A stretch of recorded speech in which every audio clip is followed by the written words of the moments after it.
Okay, come back to that. You've got a minute to discuss it. We're 6:30 on the dot. Okay, everybody, good evening and welcome to the Community Governance Review Committee on the 20th of July. This meeting will be recorded and live streamed. Members and officers must use the desk microphones in order for this to work. Only 2 microphones in operation at any one time. Mobile phones, please switch them off. Fire exits, the meeting point is the top of the end of Mill Hill car park to the right of us here. Any apologies for absence? I think we have apologies from Councillor Nunn, who is being substituted by Councillor Dan tonight, and Councillor Knowles and Councillor Woodowes. Okay, any declarations from members? No. Okay. Members to agree whether the minutes are an accurate reflection of the last meeting. Do I have anyone to propose? Councillor Asher, and you'll second that. Okay, thank you.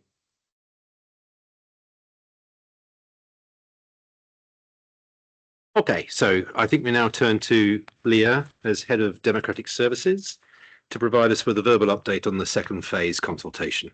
Thank you, Leah. Thank you, Chairman. So the second phase consultation update I would give has changed quite a bit in the last week, because until last week things were steady. They weren't poor, but it was fairly steady in terms of the response. So I think we were sitting about 60 responses, which was okay. And actually, it's quite a mixed bag of responses. There was no real clear patterns. What's then happened is we've had the bin hangers go out, and it's been really successful. So I think it was something you decided to invest in. It's been great impact. So as of right now, we have 226 responses to the consultation have come through. So that's nearly quadrupled our response. Yeah. And of course, we are feeding that information back to our communications team. That 2 things throughout this process that provoked the biggest response really have been bin hangers and social media adverts. And so when we're doing future consultations and engagement, quite useful lessons to learn from that. I think generally what we're seeing is people tend to respond to this consultation in respect of one particular issue, so probably the ward in which they live, and so they'll give a response, and on the others they'll just put agree or don't know. So we might see quite a bit of agreed with some quite strong opposition to those agrees when we see the results, but because we've had so many in the past few days, I can't really give an analysis of those. So we do a weekly update to Richard, who does our consultation responses, our external consultant, and he'll be ploughing that information through. But the consultation closes on the 3rd of August. Some more of the bin hangers will be going out next week. So it could be we get another decent response coming off that. And then after the 3rd, we'll be doing the consultation, and the outcomes will come before you on the 1st of September. Lovely, thank you, Leah. Any questions for Leah on that? Any other questions? Okay, cool. Okay, so now we move to item 5, which is the transition and precept arrangements. Leah, thank you. Thank you, Chairman. I think we discussed the other day, it might be helpful to take this bit in blocks, this report. So if I start with the transition arrangements, I think it's really helpful for us to have some form of transition arrangements as we move forward, and an oversight body, and particularly from the 1st of April until the election, because then you have sort of 5-6 weeks where you'd have no one with any authority about it. I know when I talked about in the report, the special expenses panel might be useful, but I think I've taken some further soundings since, and the special expenses panel does include all of the local councillors, but equally we've got a body here that throughout this process you've been working for the past, well, by the time we make a decision, about 9 months, and you're getting quite familiar with a lot of the arguments, a lot of the issues that we're covering in the precepts in a bit, and actually bringing another group of members into that space right now when you've done all of this work, is that really the most constructive thing to do? So actually it might be better just to carry on with this body being the transition committee. We also, to make you aware, we do have another community governance review petition we have just received, but it is a much more straightforward one. This one, it's just to change number of councillors on a parish. There's another parish that are looking at it as well, although they when they heard they wouldn't be able to implement till 2032, they got cold feet a little bit. So it was on Friday they came in and I went, oh, there was something happened yesterday. So that that's thrown them a little bit. So there is the potential that if we carried on, if we close this and start St House, we might need to then consult you on other things. So actually just carrying on with this committee acting as the transition or the shadow council for the parish council might be more helpful as a route, albeit it's a public meeting. If any of the other councillors want to come along and find what's going on, they're very welcome to do so. Any comments to that? Councillor Bremner?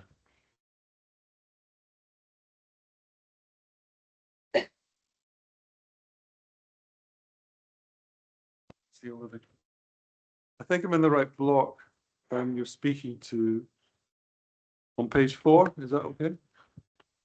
Or am I ahead of it? Am I ahead of you?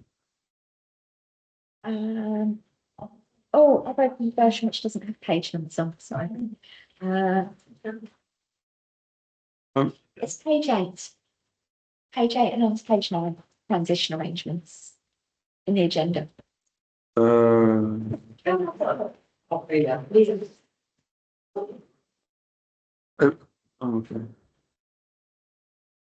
That's the minutes. Oh, that's the minutes. I'm sorry.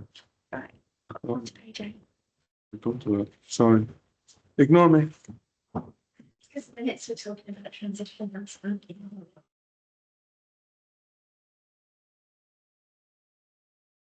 So Councillor Bremner, have you got a question there? No? Until Okay. I mean, if no one's got anything else to say to the suggestion by Lee, I think it's a really good suggestion. It's efficient.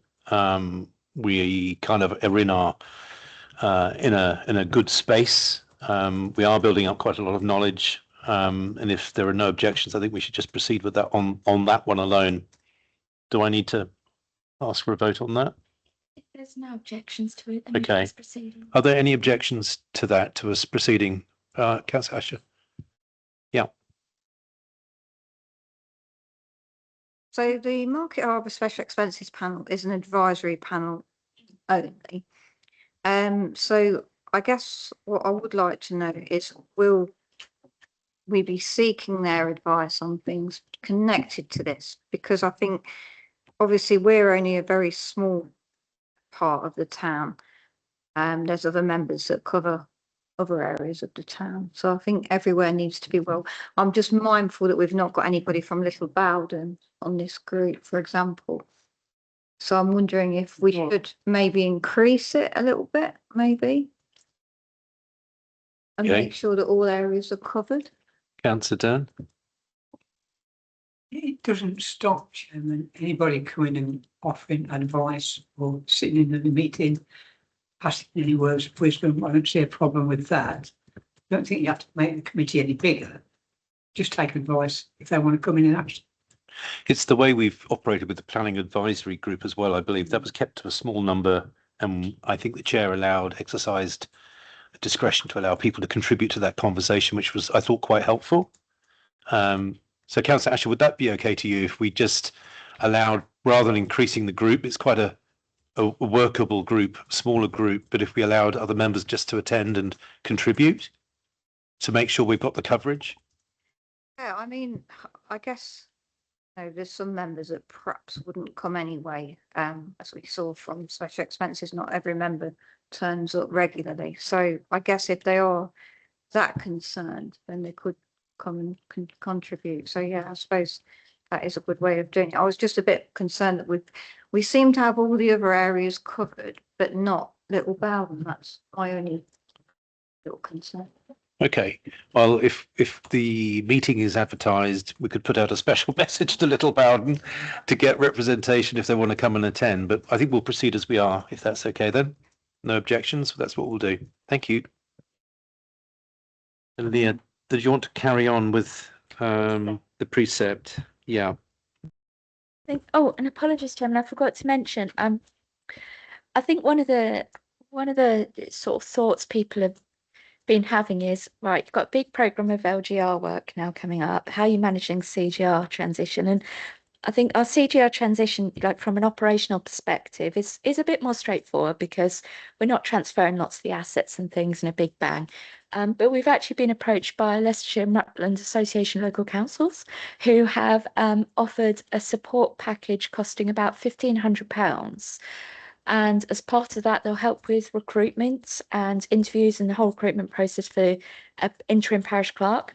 And they will also help with things like run some events. So if people are interested in standing for the council, what it's like to be a councillor and some of the responsibilities they take on through that, and any other bits and pieces that we might need to do. So it seemed quite a reasonable offer to take them up on. Any thoughts on that? For £1,500, I think that's good value because if you had the equivalent officer time and organising meetings and attending meetings and all that, and preparing paperwork, you'd probably come to a higher figure. So I think that is I think also if you have outside people talking to people who want to be the councillor, there's not going to be any bias. There's just going to be encouragement. So I think it's a good idea. Okay, any other comments on that? I think it's a really good idea too. I don't have a problem with that. What about discussing things with very large parish councils within our remit? I can think of Kibworth, Port and Astley, very large parish councils, been doing it for years, know their way around the system. Maybe take advice if you wanted to.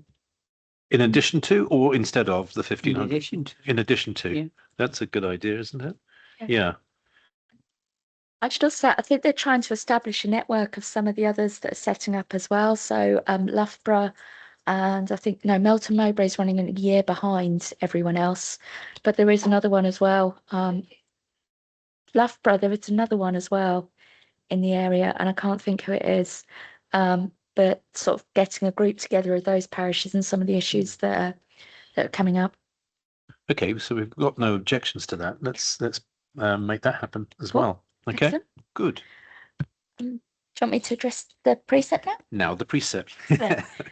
So I thought what could be quite helpful as an approach is to check over what I've put as the minimum budget requirements. And I'm mostly going to talk about the appendix. And I apologise because I realise it's quite small, but it breaks down all the numbers. So I've got the minimum budget requirement and then the additional budget bits. So if we start with the minimum budget requirement, I think perhaps just generically, is there anything anyone's concerned about that element? We've got the clerk, subscriptions, office space, IT equipment, and so on. It's that big chunk at the top.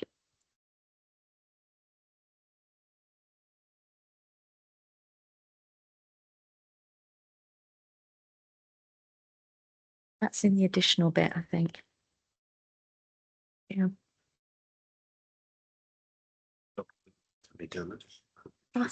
Sorry. Now zoom in.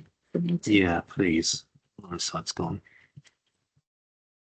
That's okay. Yeah. So it's all these. I think I was supportive of the only question I had was on clarification of meeting room hire. Yeah. Which was in at £6,000. It was more to do with the cost associated, whether there are lower cost alternatives to that. So I've done the meeting room hire based on how much it costs for external organisations that want to hire this room using conferencing and microphoning facilities as well, and having water and things out. So like pay a couple of extra pounds for water and pay a bit extra to use the microphones. And I've put in for 30 meetings on the basis they probably need to have at least 10 council meetings and possibly like a planning meeting and a general purposes type committee as well. It might be some councils to reduce meeting hire do like their subcommittees all on the same evening, one at 5, one at 7, which does reduce cost, but it's for hire this for 30 meeting rooms. And I can understand if there's a cheaper alternative, they may want to use it. Okay, any other comments, Councillor Bremner? This is a bit tricky because if we set a budget now of about 150,000, we don't know what assets they might bring in, which might have an associated cost, but also an associated income. And the other question is, the formation of this is, a year and a half to properly bed in, probably. I just have an election of a new prime minister, and who knows what's going to happen with inflation, and what figure of inflation have you factored into these figures? Because I think with the budget you have at the moment of the 150 in the paperwork on page 9 at the bottom, 4.3 equates to £14.50 on an average Band D council tax bill. That's a lot lower than we currently have in special expenses. So I think you have some wiggle room to increase that. And I think you can increase it on the basis of inflation. And I think you need to have a contingency in that. If, for example, the obvious area would be Welland Park and the associated redevelopment of Bulls Hall, possible income generation, but also expense and in terms of upkeep. You have the tennis courts, which has a degree of income, but you have an expense in maintaining the gardens. You have Harbour and Bloom, but I'm sure we'd love to continue to be supported. So I think there's a potential for that to be, I'm going to use the term, massively understated of future expense, potentially. So I don't know how that factors into the timescale, but I think my main point is, have you factored in inflation, and how does this equate to when they decide on assets? Because will they be able to afford them at that rate? You want to make a comment on that? Yeah. Yeah, and I'll possibly just take it back a step that, of course, this is on top of special expenses. So next year, Harbour District Council will charge special expenses for all of the existing assets except for allotments. Now, as it happens, allotments are pretty much cost neutral. I think the special expenses here was an income, I think I've put it in there, about £180, full stop, across the whole of Harbour, because it washes its face. This 14 is an addition to, was that clear in that?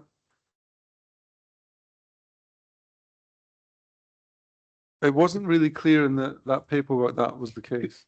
Can I make a suggestion then? Because one of the thoughts I had was that before we agree on the final precept, maybe we could look at a comparison of various numbers, 160, 180, 220, whatever it would be, showing annual and weekly cost by the council tax band and the impact on households. And there are some households obviously receiving council tax support, just to know exactly what the impact is going to be from an equality and distribution point of view. That might be helpful. And that would also come back to your point about what's in that number, Paul. You might be able to clarify what is within special expenses, but I don't know whether there's some aspect of that bill that comes from officer time, and obviously that can come out of the special expense, or some things come out of the special expense from moving from a district council to a parish council, because the main staff cost in the parish council is the clerk. But then if you've got Welland Park, you're employing a gardener, and you've got his equipment or her equipment. So this is more fluid than this paper portrays, I think. Councillor Dan? Thank you. I don't want to get ahead of myself. Are we still talking about the minimum budget, or are we including possible? We've gone into everything, I think, at this point. Well, it's just that if they're going to run a planning committee, a staffing committee, any other ad hoc committee, one clerk is not going to be able to service them all. You would have to be talking about an assistant, really. And I don't know what the costs are. I see what the costs are down here. And I don't know whether they would want to do that in the first year. What I'm saying is, very soon they will get to a point where they have put all the information together. This is what we want to achieve. What extra do we need? It should be pointed out that if you want any extras, the cost will go up. I think that's the point. I think when we started this off, we started off on the basis of trying to keep it really simple and straightforward and to keep, I think, costs to a minimum without overcommitting but under provide and there is a danger of under provision as well at the same time. So we were trying to find that sweet spot. If I look at the costs in here, if you look at, for example, at there's by-election provision and general reserve at 30,000. They might not use that in the course of a year, in which that could go into the general reserve and that would be fine. But I don't know, you've got a very good handle on election costs as a big cost there. So that's pretty accurate from what you know. It cost us 53,000 to run the recent referendum. Now, the reason why it's less than that is because there will be shared costs between the parish council first elections and the shadow authority elections. So we'll split the cost between them of hiring all the halls, the polling places, staffing it on the day. We'll split some of the count costs. We'll split some of the poll card costs. We won't split postal vote costs because they have to be done individually, but that's why it's a bit cheaper for the first election than it was the referendum, albeit it's a substantial chunk of their budget. And I think what I've said to you as well, because I'm conscious Councillor Scott wrote to all councillors say, oh, the reserves don't actually look that big. One of the factors is in year one, you've got that big chunky election cost. Now, we know that parish councillors will either be elected for a 4 or 5 year term in 2027. So then what you expect your parish council to do is set aside £10,000 a year roughly to fund the next round of elections, and suddenly it's £30,000 that you've got to play with for year two. If I may, on some of the special expenses questions. So at the moment we charge special expenses for parks, open spaces, play areas, some town centre things, but we do include recharges. So at the moment, Market Harbour residents pay £126,000 a year of recharged costs, and that's for staff supporting all of those activities. So all the work that our FCC do, grounds maintenance work, that gets charged directly. Environmental services support staff, that goes into recharges. So they are already having to pick up some of that cost. And that'll mean when those assets transfer and they potentially need some more staff to support the running of those services, as well as the staff on the ground, there is that bit there that we can take it directly out special expenses, put it to the parish council without necessarily having to have a big uplift on the precept. That's the hope, albeit it ultimately comes down to how the parish council wants to run its services. So if it wants to cut the grass twice as frequently, it's going to cost more than what it does right now. So that all factors into it.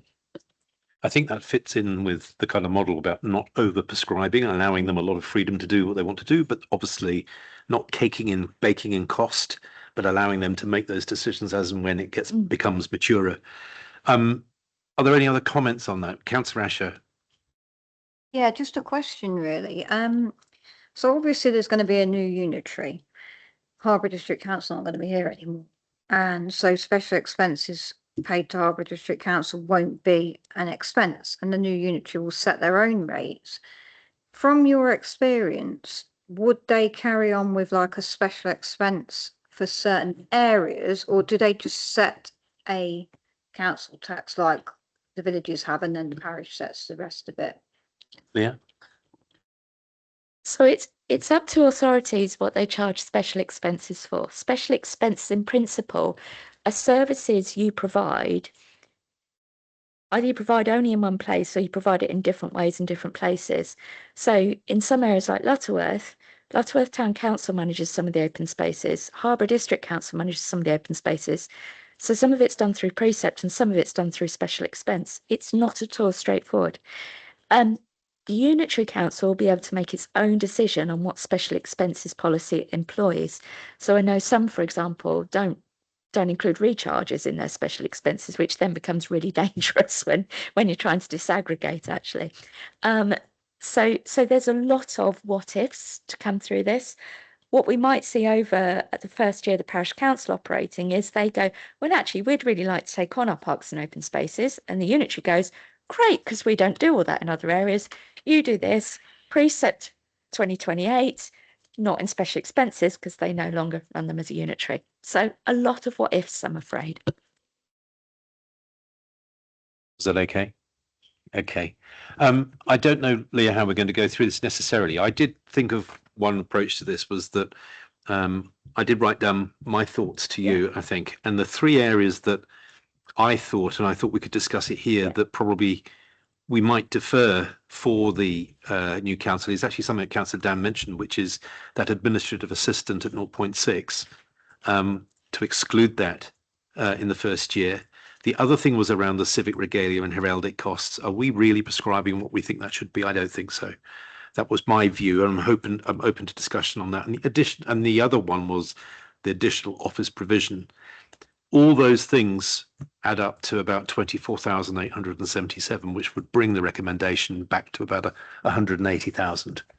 That was where I thought, for me, it felt like the place to be to actually land this, but I'm open to conversation on that.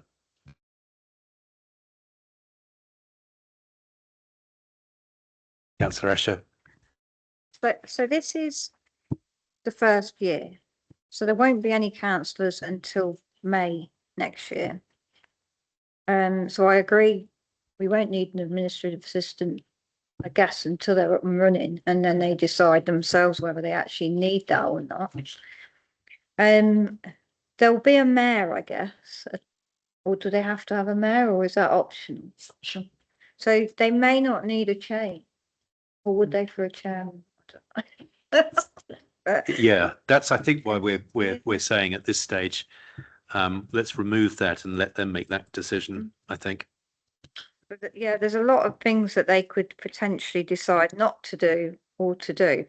And I think we could be heavily criticised if we put things in now and add more financial burden to the residents that perhaps won't be needed. So yeah, I think that's exactly right, Councillor Asher. I think we're trying to make sure that this is the minimum viable proposition, if you like, for the council, for them to be able to make their own ways forward from here. But it feels to me about the right kind of number. I don't know whether you think the same, Councillor Dan? Yeah. Yeah, I'm on board with that figure. Councillor Asher? Yeah. Councillor Brimner? Okay, then it looks like we've got agreement on that number.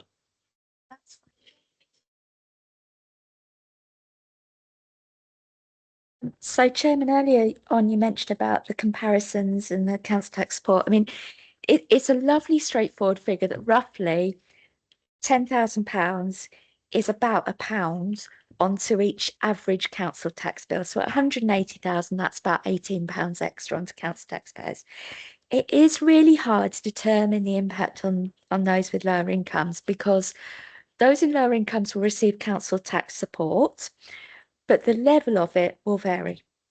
What I might be able to get from our council tax team is some indication of how many people are receiving council tax support in the area, and they might be able to do it sort of by band A, band B. Generally, people who are receiving council tax support also tend to be in bands A and B, which don't pay as much in the first place. So it can vary about quite a bit, but I can try and get whatever data I can so that you've got an understanding of those on lower incomes, how much are affected. I think we'd be negligent if we didn't look at equality and affordability in those numbers. So whatever you can provide us, that would be helpful. Yeah. Okay. Any other questions on this?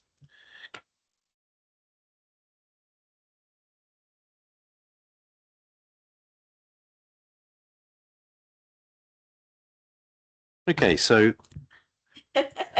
Go to council. okay, so that's our recommendation, that the working group recommend to the council the proposed transitional range for Market Harborough Parish, and the proposed precept is 180,000 for Market Harborough Parish. No objections to that, then it's carried. Excellent.